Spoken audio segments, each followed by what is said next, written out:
Ser podcast.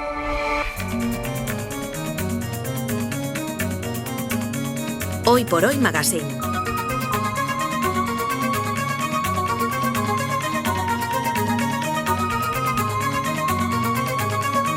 Ser podcast. Cerquita del cierre del año administrativo, nuestros ministros llegan arrastrando sus carteras a esta reunión del Hoy por Hoy. Jaime García Cantero, buenos días. Muy buenos días. Y Nuño Domínguez, muy buenos días. Buenos días. Vamos a empezar por el tema. Que el tema, ya sé que está ahí en la frontera entre este ministerio y el ministerio de Martín Bianchi, que le tengo que asignar un nombre, pero se casa Jeff Bezos, está siendo...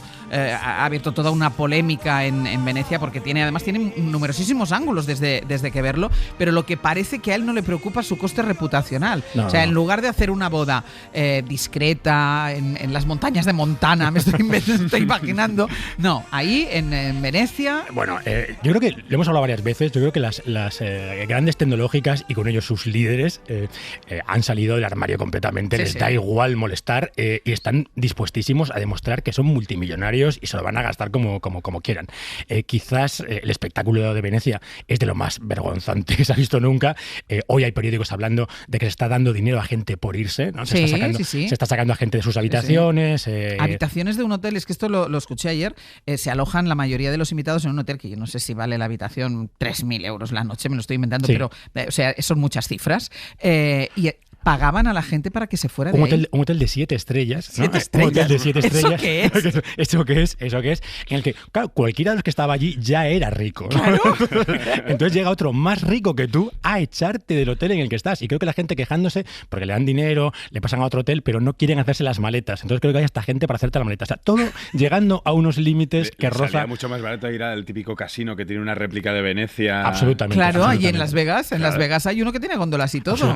Ellos llegaron ayer, llegaron en helicóptero, no saltaron como supervivientes, o sea, los bajaron y luego fueron con un vaporito. Es decir, están haciendo todos los topicazos que uno pensaría de Venecia, llevados hasta un extremo de otra galaxia, pero que incluye dejar la ciudad prácticamente vacía y colapsar la ciudad. Lo hablábamos antes, es verdad que Venecia, el colapso es su situación habitual, pero ellos lo están llevando a una dimensión completamente diferente. Veremos la seguridad, porque va Ivanka Trump, va la hija de Donald Trump, y la seguridad puede ser más loca de lo que estamos viendo ya. Entonces creo que este colapso y la imagen, la reputación que supone esto para Amazon, cualquiera que entre hoy en su página y vea los precios, ¿no? Le da absolutamente igual. Le da absolutamente igual. Yo creo que estos paralelismos, ¿no? Yo no puedo dejar de pensar en Ciudadano Kane, ¿no? Él se compró un periódico, empieza a venir a Europa a comprar todo tipo de cosas. Espérate que no se compre Venecia. Claro. O que se construya Shangri-La. Que de alguna manera se la compra para 24 horas o 48. Estaba pensando, mejor que la haga en Venecia que la haga en Barcelona o en Málaga, que está muy de moda. Sí, pero bueno, porque en Venecia vive gente, que es algo que parece que nos olvidamos habitualmente. Claro. Y si los que vivimos en grandes ciudades como en Madrid, como en Barcelona, como en Sevilla, como en Bilbao, empezamos a estar un poco saturados de cómo están los centros de las ciudades, imagínate si tú vives en Venecia a la saturación de todos los días, incorpórale la boda de Jeff Bezos. Y si hay límites para esto, ¿no? Claro. Hay límites. Oye, fenomenal. Tú puedes pagarte un hotel, págatelo, haz lo que quieras con él, pero cerrar calles, cerrar plazas... Yo vivo en un barrio en el que muchos de los bares han puesto prohibidas las despedidas de soltero / soltera. A lo mejor habrá que poner prohibidas las bodas de millonarios.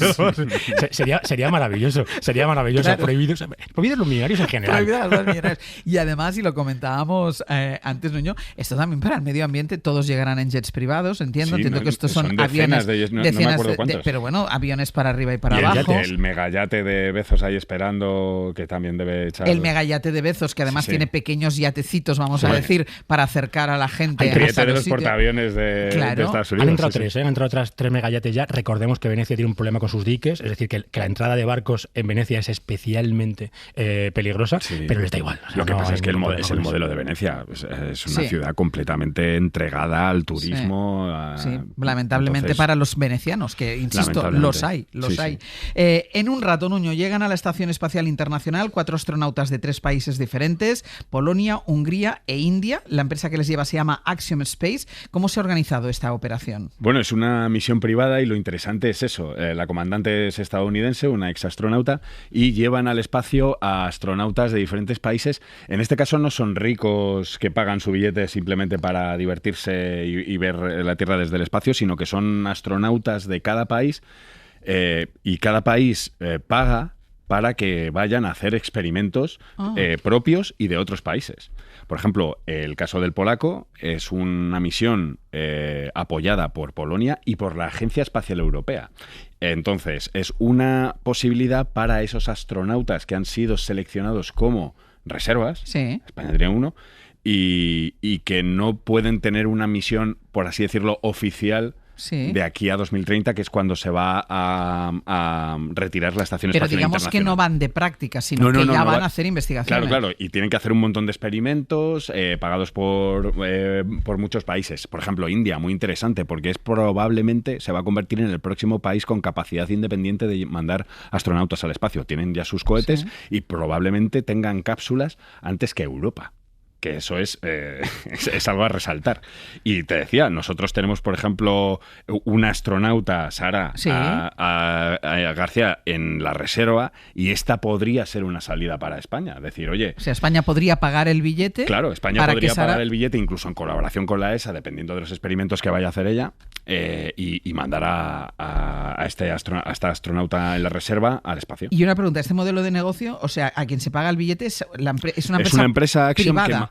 Es una empresa privada que fundó un empresario de origen iraní. Como que tiene lanzaderas hacia la Estación Espacial Internacional. Bueno, no. Los cohetes y las cápsulas las pone Elon Musk, las pone SpaceX, que es exactamente la misma configuración que utiliza la NASA y la Agencia Espacial Europea para mandar sus astronautas. Es decir, nuestro astronauta oficial irá en una configuración exactamente igual, en una cápsula Dragon y en un Pero lo cohete comercializa SpaceX. esta empresa, Axiom Space. En este caso es Axiom la que paga por el cohete y la que paga por la cápsula, y luego, claro, cobra el asiento a unos 40-50 millones de dólares por asiento. Revende SpaceX, revendes a Elon Musk. Eso o sea, al es. final siempre gana Elon Musk. Pero todo esto es un cambio de modelo en el espacio. Totalmente. Porque esta es una de las empresas que probablemente vayan a poner una estación espacial privada. Es decir, vamos a retirar la pública en 2030 y va a haber una privada y van a seguir. Este es su modelo de negocio. Claro. Van a seguir mandando a países que quieren hacer experimentos en el espacio, que quieren decir, oye, me pongo la estrellita de que tengo un astronauta, de que mando un astronauta al espacio. Pues ese es el modelo del espacio privado. Voy a hacer una pausa y a la vuelta vamos a seguir hablando de algo que ha ocupado buena parte del abierto, que es ese gasto en defensa del 5%.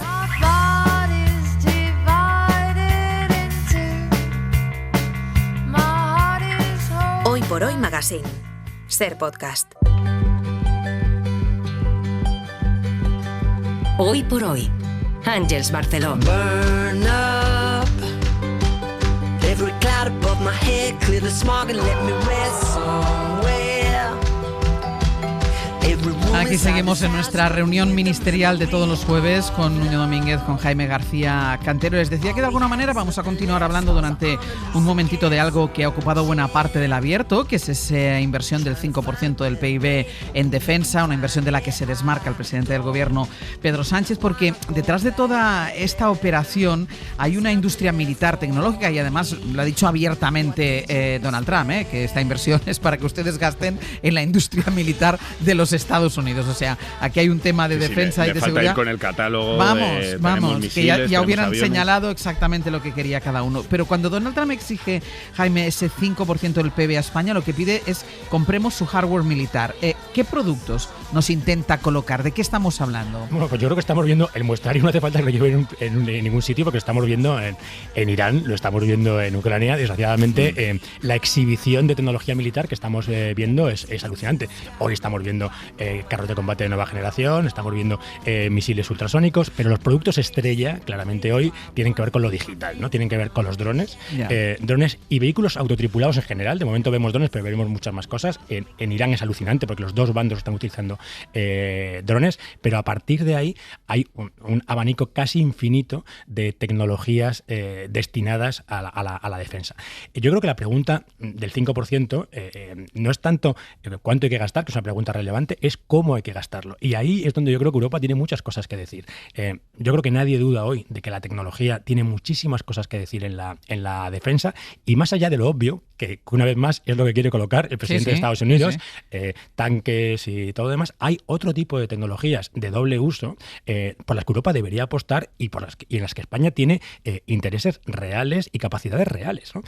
Como son todos los temas de ciberdefensa, de los que hemos hablado aquí, de ciberseguridad, pero como son muchísimos más temas, la industria del espacio, que tiene muchísimas cosas que decir en el tema de los drones, industrias relacionadas con la física, como es todo el tema del láser. Hay muchísimas cosas más allá de comprar carros de combate por las que Europa debería avanzar. Y creo que una de las guerras, valga la redundancia, debería ser cómo recogemos que todas esas inversiones en tecnología, incluso en ciencia, se recojan como parte de un presupuesto que en algún momento llegará a impactar en la defensa. Y hay un concepto que para mí es tremendamente interesante, que es que no hay defensa posible sin autonomía digital, sin capacidad de poder tomar tus propias decisiones. Y cuando vemos, como llevaba New York Times antes de ayer en su portada, que me sorprende que en Europa casi no hemos hablado de esto, ¿no? Que Microsoft ha cerrado una cuenta de un juez del Tribunal de la Haya. Y esto es muy fuerte, una cuenta de un juez, porque se le ha ordenado el gobierno de Estados Unidos simplemente porque este juez estaba investigando a Israel por genocidio.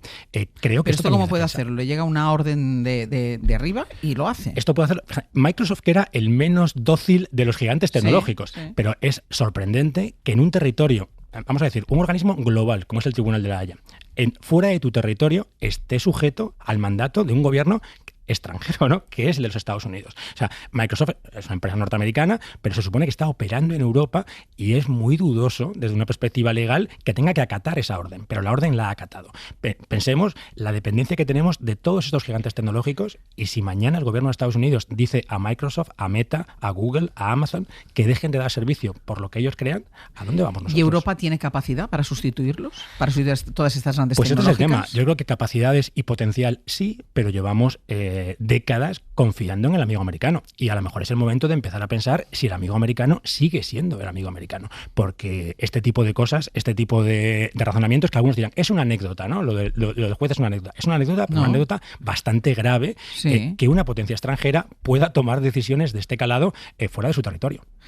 Vamos con investigaciones científicas. Un hallazgo presentado por el CNIO en colaboración con científicos británicos, un nuevo análisis de la inestabilidad genómica, que es uno de los factores que hace que los tumores sean más resistentes y que produzcan metástasis, y el análisis permite predecir qué pacientes no responderán a 3 clases de quimioterapia. La quimioterapia, ya saben que muchas veces se describe como un veneno indiscriminado que mata todo, también mata las células sanas. ¿Se trata de poder personalizar la quimioterapia o sobre todo de saber a quién no le va a funcionar? Es exactamente eso. Lo que pasa es que normalmente pensamos en personalizar, en analizar a la persona y decir, oye, te va muy bien este fármaco, y esto es todo lo contrario, es decir, oye, este fármaco no te va a ayudar. Lo importante es que existen decenas de quimioterapias, entonces en muchos casos este tipo de análisis te puede decir, oye, esta no te va a funcionar y te va a causar, por supuesto, los efectos secundarios que causan este tipo de fármacos en muchos pacientes, y no te va a servir de nada, con lo cual tengo esta otra opción. Entonces es la forma de personalizar la quimioterapia. Todo esto por ahora es experimental, pero lo han probado en 800 pacientes, tienen una capacidad de predicción bastante buena de a qué pacientes no les va a funcionar, y ahora van a hacer un análisis con miles de pacientes en un hospital de Madrid el 12 de octubre para perfeccionar la herramienta y ver si en unos años se puede usar de forma rutinaria. ¿Qué perfil tienen o qué tipo de pacientes no funciona habitualmente la quimioterapia? Pues realmente depende mucho del tipo de tumor y del tipo de estado en el que esté el paciente, ¿no? Pero si englobando todos los tumores, todos los pacientes, hasta un 50% de los pacientes no se benefician de la quimioterapia y tienes que aplicar otro tipo de tratamiento. Entonces, esto potencialmente tendría un uso, sería muy importante, sería una herramienta muy útil, sobre todo en los casos en los que tengas una alternativa, claro. ¿Y se ha creado una empresa para comercializar este tipo de test? Uno de los investigadores ha creado una empresa desde hace años. Lo que están haciendo es, sobre todo, patentes sobre estos test de inestabilidad genómica. Estos son como... siempre tenemos en la cabeza que los cánceres surgen por mutaciones en el ADN, pero las mutaciones son cambiar una letra por otra, ¿no? Ya sabéis que tienen 4 tipos de letras químicas y en frases, en hileras de miles y miles de millones de letras. Bueno, pero estos son cambios a gran escala. escala, es decir, grandes fragmentos de ADN que se duplican, se repiten, se dan la vuelta y contribuyen en muchos casos a que el cáncer sea resistente a ciertos fármacos, no solo a quimioterapias, sino a otros tipos. Entonces, la empresa está basada en este tipo de inestabilidad genética que tienen las células de los tumores para poder incluso no solo hacer tratamientos personalizados con quimio, sino con otros tratamientos más efectivos y más personalizados, como la inmunoterapia y otro tipo de fármacos. Entonces, bueno, es un paso muy importante porque no sé si todo el mundo sabe que la quimioterapia se descubrió o se empezó a desarrollar porque hubo un bombardeo en la Segunda Guerra Mundial a barcos aliados, hubo una fuga de gas mostaza y los médicos militares se dieron cuenta de que las células del sistema inmune estaban muriéndose en los que habían sobrevivido. Entonces dijeron, espérate, esto podemos usarlo como un arma contra células malignas.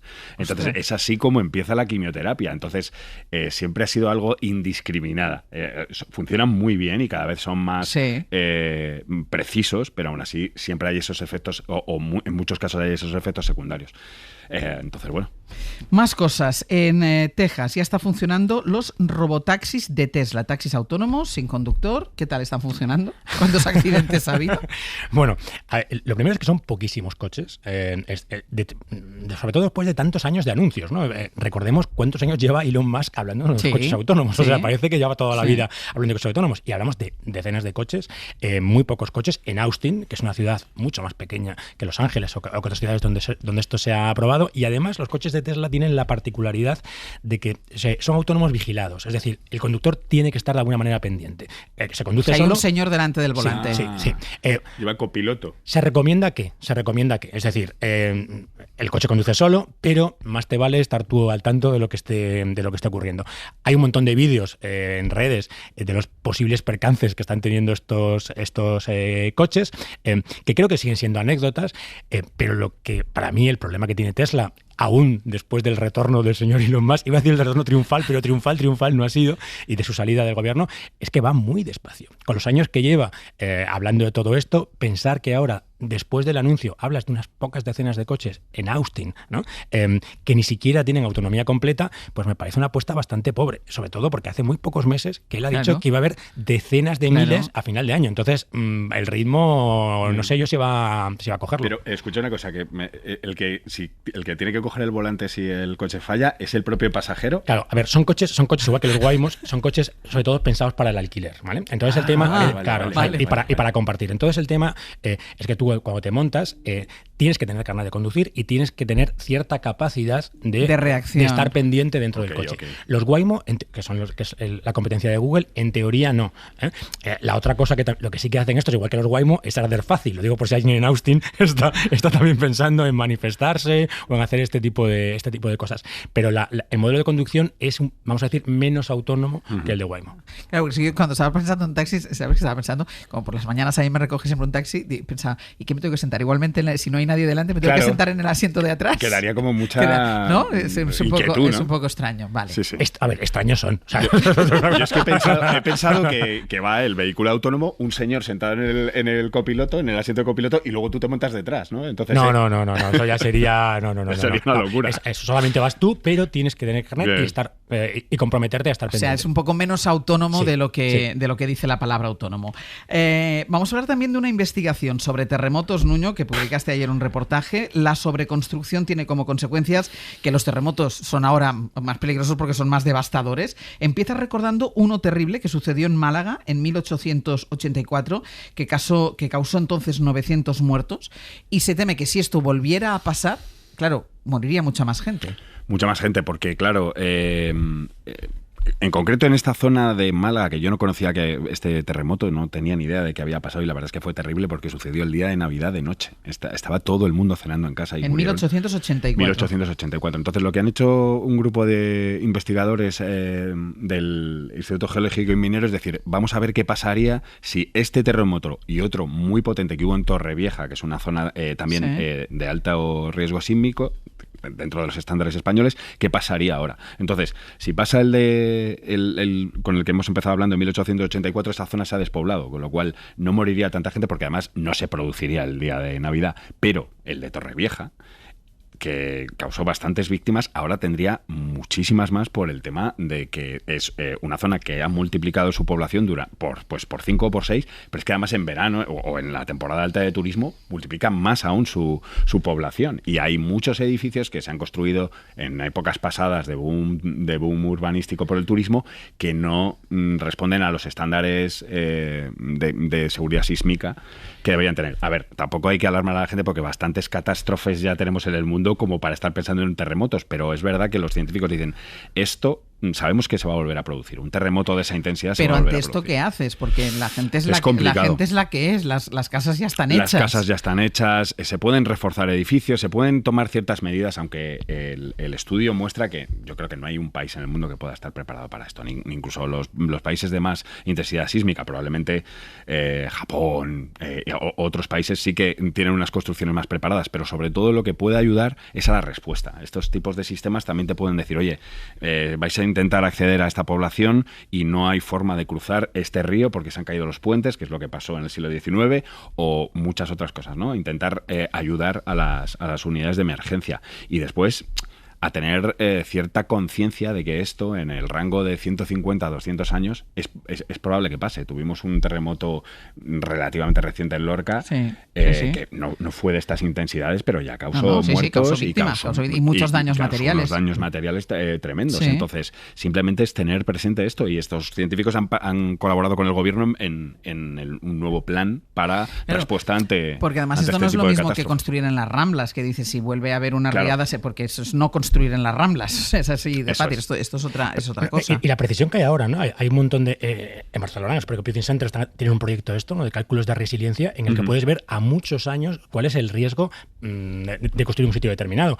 El tema es justamente esta, ¿no? ¿Qué medidas tomas para esto? Es un poco el efecto Cassandra, ¿no? Sabes que esto va a pasar, pero con lo ¿qué que haces? ya está, claro. Con lo que ya está construido es muy difícil. Lo último, hackers contra la televisión pública sueca. ¿Qué ha pasado? Bueno, esto es un ataque que aquí yo creo que en España nos ha contado mucho, un ataque no solamente a la televisión sueca como símbolo, ¿no? de Suecia, sino muchísimas instituciones suecas que fueron paralizadas por estos hackers hace unas pocas semanas y que yo creo que vuelven a introducirnos en el debate de que estos ataques le pueden ocurrir a cualquiera. Suecia es un país tremendamente desarrollado, con una tecnología absolutamente de vanguardia, es verdad que muy cerca del frente enemigo, vamos a decirlo, y que ha tenido muy serios problemas, tanto que llegó al Congreso y el primer ministro fue el encargado de contar esto a la ciudadanía, porque fue un problema muy serio. Y creo que vuelve a abrir el debate con el que empezábamos de cómo gastamos en tecnología y si a lo mejor en vez de comprarle tanques y bombarderos al señor Donald Trump, es defensa. hay que Cuando hablamos de invertir en defensa, esto es defensa. Por supuesto que es defensa. Nuño, Jaime, hasta la semana que viene. Hasta la semana que viene. Adiós.